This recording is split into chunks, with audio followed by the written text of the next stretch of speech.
பொதுவாக மனை தோஷம் வாஸ்து தோஷம்ன்றது இன்றைக்கி பரவலாக எல்லா இடங்கள்லையும் பேசப்பட்டு வருது. மனை தோஷம்ன்றது ஏற்கனவே சொல்லியிருக்கோம், அது வேறு. வாஸ்து தோஷம்ன்றது வேறு. மனை தோஷத்தால் வரக்கூடிய வாஸ்து தோஷம் வேறு, நீங்கள் கட்டட அமைப்பால் வரக்கூடிய தோஷம் வேறு.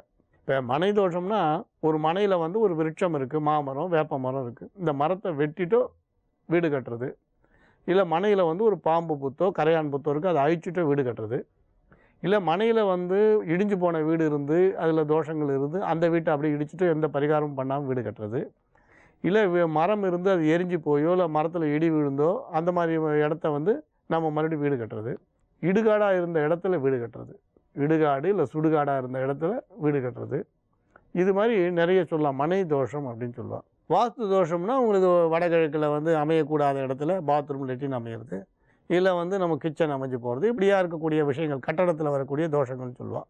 ஆனால் இது மாதிரி இருக்கும்போது இதுக்கு சில பரிகாரங்கள் உண்டு. ஆனால் சில பேர் என்ன பண்ணுவாங்கன்னா வீடை இடிச்சுட்டு கட்டுறதுன்னு சொல்லுவான். எனக்கு எக்ஸ்ட்ரா ஒரு ரூம் அங்கே தனியாக கட்டிட்டேன், அதை இடிச்சுட்டு கட்டிடுறேன்றது. இல்லை சில பேர் நான் கடனாளியாக இருக்கேன், வீடை மாற்றி அமைச்சா கடன் தீர்ந்து போயிடுமான்றது. அதுக்கு ஏற்கனவே கடன் 5 லட்சம் இருக்கும், இதை மாற்றி அமைக்கிறேன்னு இன்னும் ஒரு 2 லட்சம் கடன் வாங்குவான். அப்போ ஏற்கனவே 5 லட்ச ரூபா கடன் பட்டுட்டோம், மறுபடியும் வீட்டை மாற்றி அமைக்கிறேன்னு 2 லட்ச ரூபா கடன் வாங்குறதுன்றது அவ்வளவு புத்திசாலித்தனமாக போயிடுமா? அதனால் எப்பயுமே எந்த வீடுகளில் மாறுதல் பண்ணுறதா இருந்தாலும் பொருளாதார விஷயத்தை ஒப்பிட்டு பார்த்துட்டு அந்த மாறுதல்களை தேடணும். மனை தோஷமாக இருந்தாலும் அல்லது உங்களுக்கு வீடு கட்டின அமைப்பில் தோஷம் இருந்தாலும் பொருளாதாரத்தையும் உத்தேசித்து பலன் யோசிக்கணும். ஏன்னா பொருளாதார விஷயத்தை கவனத்தில் வச்சுக்காமல் நம்ம யோசிக்கிறதுன்றது தவறாக போயிடும். இப்போ நீங்கள் ஒரு 10 கோடி 50 கோடிக்கு சொந்தக்காராக இருக்கா, அவள் 2 லட்சம் ரூபாயில் மாறுதல் பண்ணுறது 5 லட்சத்தில் பண்ணுறது பிரச்சனை இல்லை. நீங்கள் மொத்தமே ஒரு 30 லட்சத்தில் வீடு வாங்கிட்டோம், மறுபடியும் 2 லட்சம் ரூபா கடன் பட்டு செலவு பண்ணுறது, ஏற்கனவே கடன் அடைக்க முடியல, இன்னும் 2 லட்சத்தில் கடன் பண்ணுறேன்னா சரியாகாது. அதேமாதிரி மனையில் தோஷம் இருந்தால் அசுப சல்லியம் இருக்கலாம். அசுப சல்லியம்னா அந்த பூமிக்குள்ளே இருக்க இந்த இப்போ சொல்கிறோமே பிளாஸ்டிக்கு ஓட்டை உடச்செல்லாம் பூமியில் போட்டு கட்டுறோமே வீடு, அதை தான் சொல்கிறேன் அசுப சல்லியம்னு. அந்த காலத்தில் அதாவது அந்த உடஞ்சி போன பானை, எலும்புத்தூள், இது மாதிரி இருக்கக்கூடாத பொருட்கள் இருக்கிறது, இதெல்லாம் தான் சொல்கிறான், அது அசுப சல்லியம். அதேமாதிரி இப்போ மரத்தை வெட்டிட்டு பண்ணியிருந்தால் அதேமாதிரி மரத்தை நடனம் அடிக்கடி நாங்கள் சொல்கிறோம், அதுதான் பரிகாரம். அதனால் மனை தோஷமாக வாஸ்து தோஷமானு பார்க்கணும்.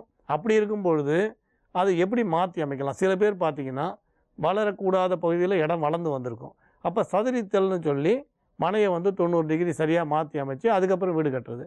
அதனால் மனை தோஷமாக வாஸ்து தோஷமானு பார்த்து செய்யணும். ஆனால் கடனுக்கு மேலே கடன் வாங்குறது புச்சால்தனம் இருக்கா. சில பேர் நீ அந்த பக்கம் தென்மேற்கில் கொஞ்சம் வசதி விட்டானா இருக்கும், இன்னும் ஒரு 10 லட்சம் கடன் வாங்கி வீடை கட்டணுவான். ஏற்கனவே வாங்கின கடனுக்கு வட்டி கட்ட முடியாமல் அவஸ்தைப்பட்டு வாஸ்து தோஷம்னு சொல்லி வாஸ்து பார்த்துட்டோம், மறுபடியும் ஒரு 10 லட்சம் கடன் வாங்கினா வீடை விற்றா கூட அந்த கடன் அடையாமல் போடும். அந்த மாதிரி நிலைகளை வச்சுக்கக்கூடாதுன்னு சொல்லுவோம்.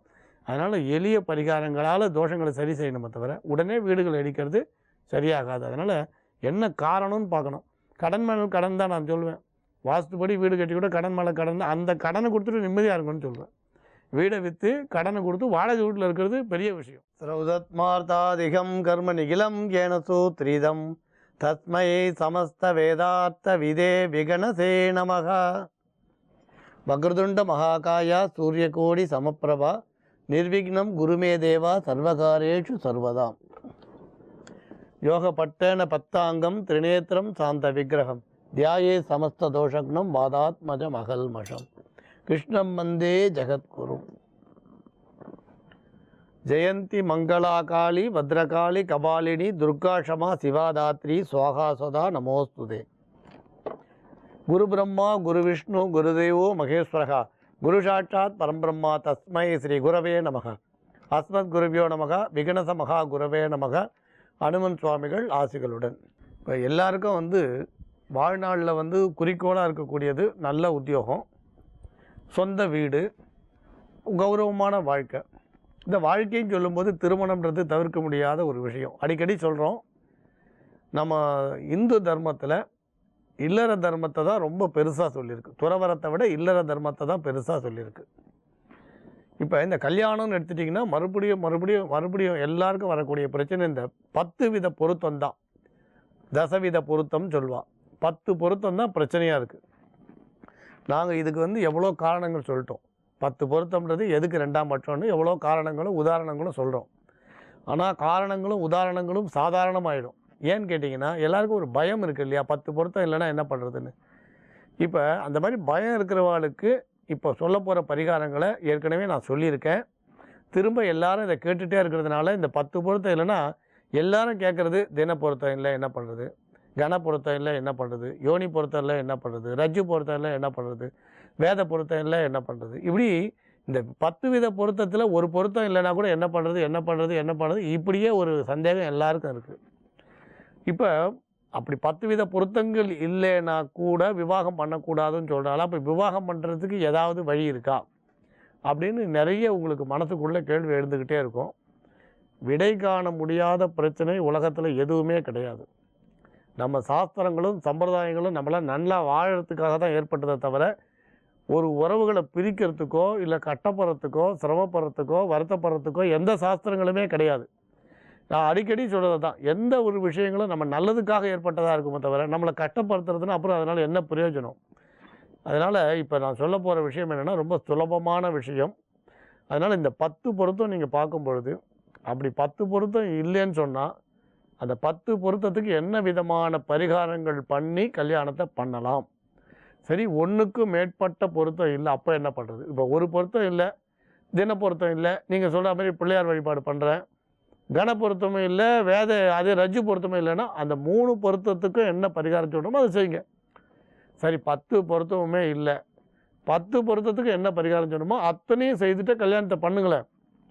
ஏன்னா நாம் மறுபடியும் சொல்ல ஜோதிட பாரிஜாதம்ன்றதில் ஒரு இடத்துல தெளிவாக சொல்கிறார், மனப்பொருத்தம் இருந்தால் தின பொருத்தங்கள் பார்க்க வேண்டாம் சொல்லிட்டான்னு சொல்லிட்டோம். இருந்தாலும் திரும்ப திரும்ப உங்களுக்கு இந்த மனசில் பதேன்னுவா திரும்ப திரும்ப இந்த சந்தேகம் வந்துக்கிட்டே இருக்கிறதுனால இப்போ சொல்ல போகிற விஷயம் பலன் தரக்கூடியதாக கட்டாயம் இருக்கும்ன்றதில் உங்களுக்கு சந்தேகம் வேண்டாம். பொதுவாக 20 பொருத்தங்களை அதிகமாக சொல்லியிருந்தாலும் சிலர் 11 பொருத்தமும் சிலர் 10 பொருத்தமும் பார்க்குறான். இந்த வேதை நாடி அப்படின்ற ஒரு வித்தியாசம் சிலருக்கு இதில் வருது. பொதுவாக சொல்லும்போது தசவித பொருத்தங்கள்னு சொல்கிற வழக்கம் இப்போ இருக்குது. எல்லாருக்கும் தெரியும் பொருத்தங்களில் தின பொருத்தம், கன பொருத்தம், உங்களுக்கு அது மாகேந்திர பொருத்தம், யோனி பொருத்தம், ராசி பொருத்தம், ராசி அதிபதி பொருத்தம், ரஜ்ஜு பொருத்தம், வசிய பொருத்தம், இதெல்லாம் உங்களுக்கு வரிசையாக தெரியும். இன்றைக்கி இந்த தின பொருத்தம்ன்றதை பற்றி சொல்ல போகிறோம்.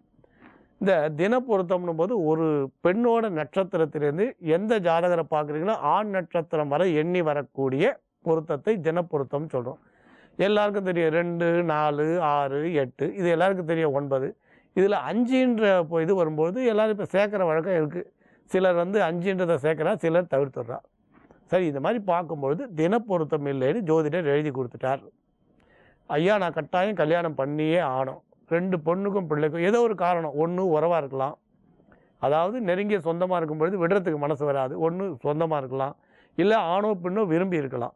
அப்படி ஆணோ பெண்ணோ விரும்பி இருந்தாலும் இல்லை சொந்தமாக இருந்தாலும் இல்லை 2 குடும்பங்களும் நல்ல குடும்பமாக இருந்து இந்த குடும்ப உறவுகள் பிரியக்கூடாதுன்னு நினச்சாலும் இந்த தினப்பொருத்தம் இல்லைன்னா கூட இந்த பரிகாரத்தை செய்துட்டு நீங்கள் கட்டாயம் தினப்பொருத்தம் பண்ணலாம்.